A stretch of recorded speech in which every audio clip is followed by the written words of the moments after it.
నమస్తే, welcome to our channel. నేను సౌజన్య. ప్రజాగలం ఈ సభలో ప్రధాని మోదీ కూడా పాల్గొనడం జరిగింది. అంతేకాకుండా ఆయనతో పాటు చంద్రబాబు గారు అండ్ పవన్ కళ్యాణ్ గారు కూడా పార్టిసిపేట్ చేశారు. అంటే ప్రధాని మోదీ వస్తున్నటువంటి సభకే పోలీస్ సెక్యూరిటీ అంత వీక్గా ఉంది అని అంటే, ఇంకా మామూలుగా నేతలు కనుక ఒకవేళ ఏదైనా సభ పెడుతున్నట్లే వాళ్ళ పరిస్థితి ఏంటి? ప్రధాని మోదీ సమక్షంలోనే మైకులు పనిచేయలేదు, దానికి సంబంధించి పోలీసులు కూడా సరిగ్గా సెక్యూరిటీ ఇవ్వలేదని మనం అందరం వార్తల్లో విన్నాం, చూసాం. అట్ ద సేమ్ టైం తోపులాట కూడా జరిగింది. అది కూడా ఎక్కడ, ఏ గ్యాలరీలో? వివిఐపి గ్యాలరీలో. అంటే ఇదంతా పోలీసుల సెక్యూరిటీ వైఫల్యమేనా? మరి దీనికి ఈసీ కూడా కంప్లైంట్ చేయడం జరిగింది. మరి ఈసీ ఎటువంటి చర్యలు తీసుకోబోతోంది? ఈ అంశానికి సంబంధించి మనతో మాట్లాడడానికి, వారి విశ్లేషణని మనతో పంచుకోవడానికి ఈరోజు మనతో పాటు ఉన్నారు సీనియర్ పొలిటికల్ అనలిస్ట్ అంకం రాఘవ్ ఉన్నారు. వారితో మాట్లాడదాం. నమస్తే అండి. నమస్తే సరోజిని గారు. ప్రజాగలం ఈ బహిరంగ సభ మొదలవుతోంది. దాంట్లో ప్రధాని మోదీ, చంద్రబాబు అండ్ పవన్ కళ్యాణ్ ముగ్గురు కూడా సభలో పాల్గొనబోతున్నారని అందరికీ తెలిసిందే. మరి అంటే చంద్రబాబు గారిది, పవన్ కళ్యాణ్ కొంచెం పక్కన పెట్టేస్తే, ప్రధాని మోదీ ఆ సభలో పాల్గొంటున్నారు అని అంటే చాలా టైట్ సెక్యూరిటీ ఉంటుంది. జనరల్గా ప్రతి ఒక్కరికి, అంటే ఒక కామన్ మ్యాన్కి తెలిసిన విషయం అది, చాలా సెక్యూరిటీ ఉంటుంది అని. కానీ ఎలా వివిఐపి గ్యాలరీలోకి కామన్ పీపుల్ వచ్చేసారు? అక్కడే జరిగింది తోపులాట. ఎక్కడో జరిగితే నార్మల్ గ్యాలరీస్లో అంటే ఓకే, వివిఐపి గ్యాలరీస్లోనే తొక్కేసాట జరిగింది. మీరు కూడా దానికి సంబంధించి బాధితులే, మిమ్మల్ని కూడా కింద పడేసి తొక్కేశారని కూడా మేము వార్తలు విన్నాం. సో దీని మీద ఈసీ కూడా కంప్లైంట్ వెళ్ళింది అని అన్నారు. మరి ఈసీ ఎటువంటి చర్యలు తీసుకోబోతుంది? అసలు తీసుకుంటుందా? ఎవరైతే దీనికి సంబంధించి బాధ్యులు ఉన్నారో పోలీసులు, ఏమంటారు? అంటే ప్రత్యక్షంగా ఉన్నవాడిని, చూసిన వాడిని, అక్కడ జరుగుతున్న తంతంతా చూసిన తర్వాత అసలు మొట్టమొదటి ఆశ్చర్యం వేసింది. 2 గంటలకు ఆ సభా ప్రాంగణానికి వెళ్ళటం జరిగింది. మేము వివిఐపి ఏదైతే కూర్చుంటారో ఆ దాంట్లో మాకు కూడా కేటాయించడం కూడా జరిగింది. మేము ప్రవేశం చేసేటప్పుడే మా దగ్గర ఉన్నటువంటి పాస్ని చించి లోన, అంటే మళ్ళీ దాన్ని వేరే వాళ్ళు ఉపయోగించుకోకుండా చేయడం కూడా జరిగింది. లోనకి వెళ్ళిన తర్వాత మాకు వాళ్ళు తనిఖీ చేశారు, లోనకు పంపించేశారు. సహజంగా ఏమనుకుంటామంటే అక్కడ తనిఖీ అయిపోయిన తర్వాత లోనకు పంపిస్తే ఏ ఇబ్బందులు ఉండదో లోనకి వెళ్దాం అనుకున్నాం. ఎక్కడైతే మా కోసం కేటాయించినటువంటి అవన్నీ ఖాళీగానే ఉన్నాయి 2 గంటలప్పుడు. అప్పుడు ఒక 50 నుంచి 100 మంది ఉన్నారు లోన. పంపించటానికి యుద్ధం చేయాల్సి వచ్చింది మేము లోనకి వెళ్ళాలంటే. ఓకే, అసలు ఎంత తోపులాటో చూడటానికి వీల్లేదు. ఏందో నాకు అర్థం కాలే ఇప్పుడు కూడా. సరే, అది మా వరకు అనుకున్నామా చూసుకుంటే, మా వరకు కాదు.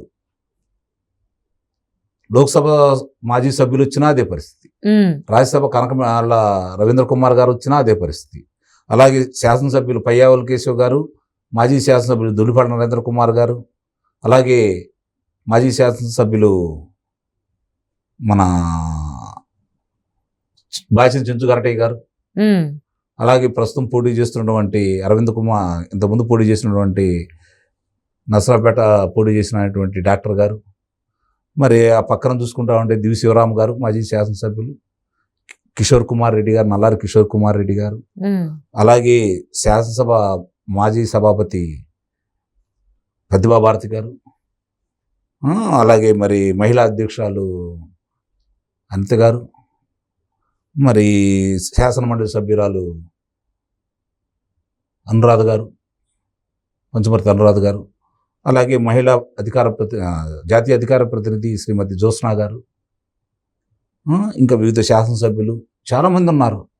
అక్కడ పక్కన ఇంతమంది కూడా, ఒకళ్ళు అంగరా రామ్మోహన్ గారు ఎమ్మెల్సీ, ఇంతమంది యుద్ధం చేసి లోన రావాల్సి వచ్చింది. అంటే అక్కడ ఎలా సభ నిర్వహణ ఎలా ఉందనడానికి నాకు అప్పుడే ఆశ్చర్యం వేసింది. ఏంటిది అర్థం కాకుండా ఉందన్నమాట. అసలు అంతమంది, సరే కొంతమంది లోనకి వచ్చారు, కూర్చున్నారు, సభ ప్రాంగణం నిండిపోయింది, సభ మొదలైంది.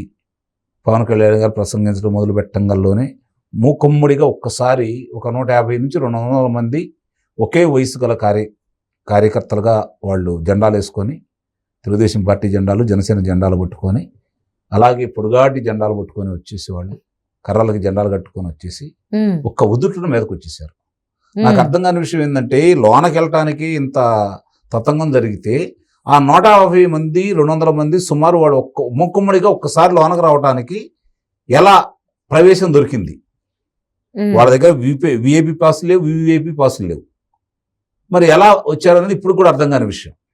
ఒక ప్రధానమంత్రి గారు సభలో అంత భద్రతా వైఫల్యం ఉందంటే దీనికి ఏంటి? ఇప్పుడు మీరు ఇందాక ఉదాహరించినట్టు ఎక్కడో దానికి సంబంధించిన అధికారులు ప్రధానమంత్రి గారు ఇక్కడ ఉంటే వాళ్ళు ఏదో ఏసీ రూమ్లో కూర్చున్నారని కూడా వార్తలు వినిపిస్తూ ఉన్నాయి. ఉమ్, అంటే అందరూ కలిసి ఆ 3 ప్రాంతాలకు సంబంధించిన ఎస్పీలు అందరూ కలిసి ఒక నిర్ణయానికి వచ్చేసి కందుకూరులో జరిగిన సంఘటన పునరావృతం చేయాలనే తలంపుతోటి ఇట్లా పంపించారేమో అనేది నాకు అనుమానం కలుగుతూ ఉంది. ఉమ్, ప్రత్యక్షంగా చూశాను, బాధితుడిని కూడా నేను, నా కళ్ళ ముందు జరిగినాయి ఇవన్నీ. ఒక్కసారిగా వచ్చి వాళ్ళ మీద పట్టడమే కాకుండా కుర్చీల మీద ఎక్కటం, కుర్చీలు విసిరేయటం, చేతిలో ఉన్నటువంటి నీళ్ళ బాటిల్స్ విసిరేయటం, ఆ కర్రలు అంత పెద్ద కర్రలు జెండా కట్టుకొని ఉమ్, ఏదైతే ఈ కేబుల్స్ ఉన్నాయో కేబుల్ని కొడతా కూర్చున్నారు. అందుకే 2-3 సార్లు కూడా మధ్యలో ఆటంకం కలగజేసి వాళ్ళు మాట్లాడేటప్పుడు ఆటంకం కూడా కలిగింది. ఉమ్, చివరికి స్వయాన ప్రధానమంత్రి గారు మాట్లాడిన తర్వాత మాట్లాడేటప్పుడు కూడా 3 సార్లు ఆటంకం కలిగింది కదా. ఆ. అంటే ఏం చేస్తుంది అంటే ప్రధానమంత్రి గారు వచ్చినప్పుడు కేంద్ర బలగాలు అక్కడికి రావా? ఉమ్, కేంద్ర బలగాల పర్యవేక్షణలో ఉండదా? డీజీపీ గారు దీనికి ఏం సమాధానం చెప్తారో చూడాలి. ఆ ప్రాంతంలో ఉన్నటువంటి ఐజీ గారు కావచ్చు, లేకపోతే అక్కడ ఉన్నటువంటి 3 ప్రాంతాలకు సంబంధించి గుంటూరు, పల్నాడు, బాపట్లకు సంబంధించినటువంటి ఎస్పీలు గారు ఏం సమాధానం చెబుతారో చూడాలి. భద్రతా వైఫల్యం కొట్ట వచ్చినట్టు కనపడింది. అక్కడ అది అనుకోకుండా జరిగిన సంఘటన అయితే కాదు. ఉమ్, వెల్ ప్లాన్డ్. నిస్సందేహంగా కుట్రపూరిత కోణం దాగి ఉంది దాంట్లో. అక్కడ మరి అది దైవమే కాపాడిందో లేదో నాకైతే తెలియదు, కానీ అక్కడ మంట జరిగిన దాన్ని చూసుకుంటా ఉంటే, ఆ పిల్లలను చూసుకుంటా ఉంటే, వాళ్ళు ప్రవర్తించిన తీరు చూసుకుంటా ఉంటే కావాలని వచ్చి చేసినట్టుగా కనపడుతుంది తప్ప అక్కడ అదైతే కార్యకర్తలు అయితే అలా ప్రవర్తించరు. అంటే ఈ ఎస్పీలు ఎవరైతే ఉన్నారో, ఈ బాధ్యతలు స్వీకరించారో లేదా తీసుకున్నారో ఇచ్చారో, వాళ్ళు ఇంత బాధ్యత రాహిత్యంగా ఉండడానికి ఏమై ఉండొచ్చు అంటారు? అంటే ఏదన్నా పని చేస్తున్నామని అంటే వెనక ఇంత ధైర్యం ఉండబట్టే కదా మనం చేసేది. నిస్సందేహంగా అధికార పార్టీ అన్నదండలు వాళ్ళకు ఉన్నాయని. అంటే ప్రధాని మోదీ వస్తున్నారంటే ప్రధాని కూడా- మోడీ గారైనా సరే, అక్కడికి భారత రాష్ట్రపతి గారు వచ్చినా సరే, అమెరికా అధ్యక్షుడు వచ్చినా సరే, ఇక్కడ జగన్మోహన్ రెడ్డి గారు ఏది చెబితేనే అది చేయడానికి వాళ్ళు సిద్ధంగా ఉన్నారు. ఓకే. అందుట్లో ఎలాంటి సందేహం కూడా ఏం లేదు. చాలా స్పష్టంగా కనపడింది కదా అక్కడ. ఉమ్, కనీసం వాళ్ళందరూ వస్తే వాళ్ళు వెనక్కి పంపించడానికి కానీ తగు చర్యలు తీసుకోవడానికి కానీ ఒక్కళ్ళు లేరు అక్కడ. ఉమ్, ఒక్కళ్ళంటే ఒక్కళ్ళు లేరు. ఒకే ఒక్క ఆయన లోనికి వచ్చారు, మళ్ళీ వెనక్కి వెళ్ళిపోయారు.